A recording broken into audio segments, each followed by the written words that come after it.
maska, vaksin, evdən çıxmaq üçün icazə. Bütün bu sözlər sizdə hansı assosiasiyanı yaradır?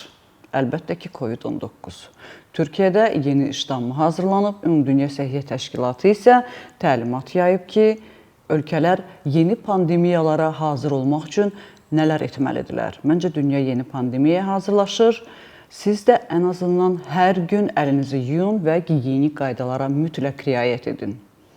Saf televiziyasında tip xəbərlərinin vaxtıdır. Studiyada Günel İbadovadır. Seyrək-seyrək də olsa, xəbərlərin arasında gözümüzə artıq COVID xəbərləri sataşmağa başladı. COVID-19 pandemiyası qlobal miqyasda yenidən şiddətlənib. Türkiyədə virusun Frankenstein variantı aşkarlanıb. Bu barədə pulmonoloq Şəfqət Özqaya məlumat verib. O, son həftələrdə ölkə daxilində tənəffüs yolları yoluxucu xəstəliklərdə əhəmiyyətli dərəcədə artım olduğunu bildirib. Həkim vətəndaşları diqqətli olmağa çağıraraq qeyd edib ki, qrip, COVID-19 və digər virusların eyni vaxtda baş qaldırması cəmiyyətdə 3 qat epidemiya effekti yaradır. Özqaya Frankenstein adlanan yeni COVID-19 ştammının Türkiyədə də müşahidə olunduğunu bildirərək əlavə edib ki, hazırki xəstələr arasında kritik və ya həyati təhlükə yaradan heç bir hal yoxdur.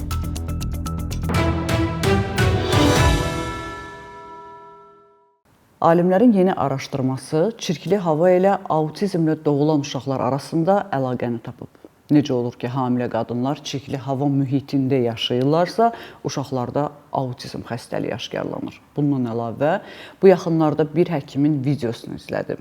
Həkim dəhşətlə onu qeyd edirdi ki, bugün 8 uşaq qəbul eləmişəm, onların 7-si oğlan idi və hamısında da autizm spektri var idi. Və düşünürəm ki, Amerikanın prezidenti Donald Trump'ın məhz bu xəstəliyə diqqət çəkməyi elə belə deyil. Qlobal bir səviyyədə autizm xəstəliyi bütün insanlar arasında yayılır. Səbəbini isə hələ də tam bilmirlər.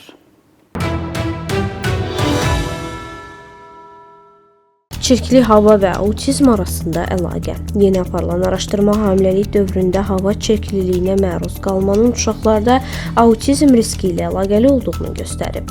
Ontario, Kanada ərazisində aparılan bu geniş miqyaslı tədqiqatda 2002-2022-ci illər arasında doğulan 2,1 milyon körpə üzərində araşdırma aparılıb. Nəticələrə görə hamiləlik müddətində hava çirkliliyinin müəyyən komponentlərinə məruz qalma uşaqlarda autizm spektr pozuntusu riskini artırır. Xüsusilə 2-ci və 3-cü trimestrlərdə bu risk daha yüksək olub. Tədqiqatda hava çirkliliyinin əsas tərkib hissələri olan sulfat və ammonium hissəciklərinin hamiləlik dövründə körpənin beyin inkişafına mənfi təsir göstərərək autizm riskini artırdığı müəyyən edilib. Bu nəticələr hava çirkliliyinin kimyəvi tərkibinin ümumi çirkliliyinin miqdarında daha əhəmiyyətli ola biləcəyi göstərilir.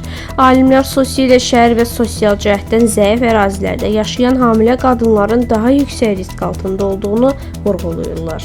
Tədqiqatın nəticələri hamiləlik dövründə hava çirkliliyinin uşaqların inkişafına təsirini daha yaxşı başa düşmək və gələcəkdə bu cür riskləri azaltmaq üçün tədbirlər görmək məqsədi ilə əhəmiyyətlidir. Uşaqlar arasında autizm, böyüklər arasında isə Alzheimer xəstəliyi günü-gündən yayılmağa davam edir. İnsanlar 50-60 yaşını keçən kimi yaddaşları gedir, hətta ən doğmalarını da tanımırlar. Onlara hətta bəzən yaşayan ölülər də deyirlər. Və alimlər məhz Alzheimer xəstəliyi üzərində çox geniş tədqiqatlar aparırlar və hazırda onun daha bir genetik səbəbini tapıblar.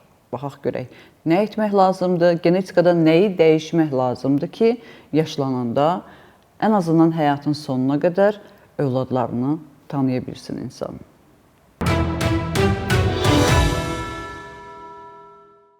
Alzheimer'in əsl səbəbini tapan yeni alət. Alimlər Seismic adlı yeni süni intellekt aləti vasitəsilə Alzheimer xəstəliyinin genetik səbəblərini daha dərindən araşdırıb. Seismic müxtəlif genetik məlumatları birləşdirərək xəstəliyin ən çox hansı beyin hüceyrələrinə təsir etdiyini müəyyənləşdirir. Araşdırma göstərib ki, Alzheimer xəstəliyi əsasən yaddaşla bağlı neyronları zədələyir. Əvvəllər alimlər düşünürdülər ki, xəstəliyin əsas səbəbi immun hüceyrələri dairələrdə. Amma yeni nəticələr bunun əksini sübut edib. Yəni, xəstəlik beyin yaddaş mərkəzlərindəki neyronları daha çox təsirləndirir. Bu elmi yenilik Nature Communication jurnalında dərc olunub.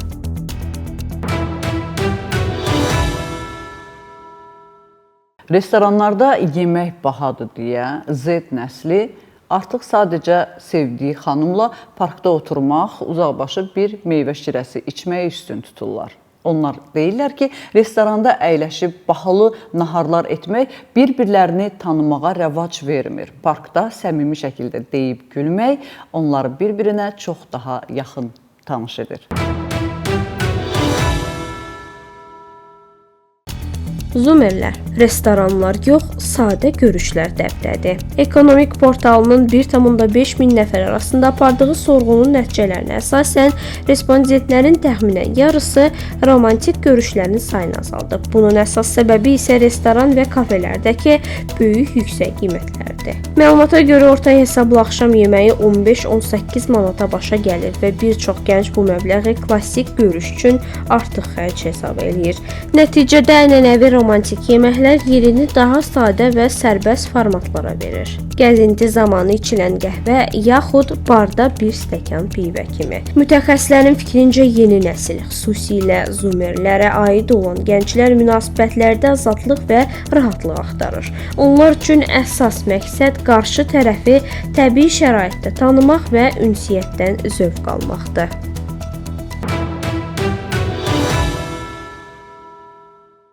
Şəkər xəstələri üçün yeni ağıllı corablar icad olunub. Onların sayəsində şəkər xəstələri daha rahat olacaqlar. Bilirsiniz ki, dünyada bir çox insanların müəyyən xəstəliklərə görə ayaqları kəsilir və bu adamlar şikəst olmağa məcburdular. Lakin bu corablar həmin fəsadlardan qoruyacaq. Detalları Kəmalə Osmanova danışır.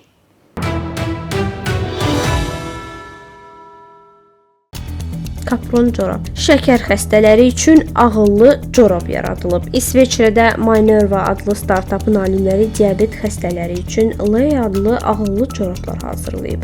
Bu corablar ayaqlarda itirilmiş hissiyatı bərpa etməyə kömək eləyir və insanın yeriyərkən tarazlığını qorumasını asanlaşdırır. Corabların parçasına yerləşdirilmiş mikroçiplər və sensorlar ayaqlardakı təzyiqi ölçür, sinir uçlarına zəif elektrik siqnalları göndərərək sinir fəaliyyətini stimullaşdırır. Bu proses ayaqlardakı qan dövranını və hissiyatı tədricən bərpa etməyə imkan verir. Layihə hazırda sınaq mərhələsindədir.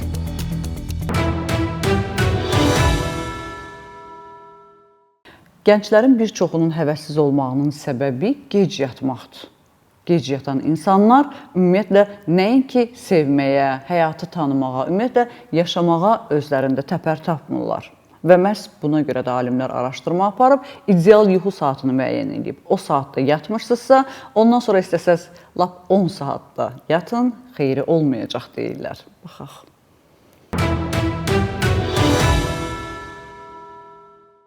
Gec yatmaq hormon tarazlığını pozur. Gec yatmaq xüsusilə saat 23:00-dan sonra yuxuya getmək orqanizmdə hormonal balansın pozulmasına və yuxu keyfiyyətinin aşağı düşməsinə səbəb olur.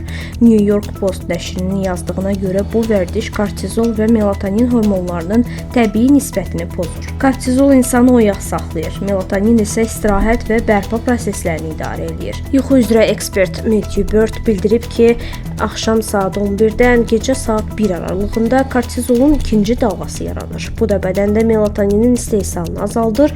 Nəticədə insan gecə tez-tez oyanır və səhər özünü yorğun hiss eləyir. Birdin fikrincə ən ideal yuxu vaxtı axşam saat 10-dan 11-in yarısı aralığıdır. Bu rejimlə bədən təbii ritmə uyğunlaşır. Səhərlər 7-nin yarısı isə enerjili oyanmaq mümkün olur.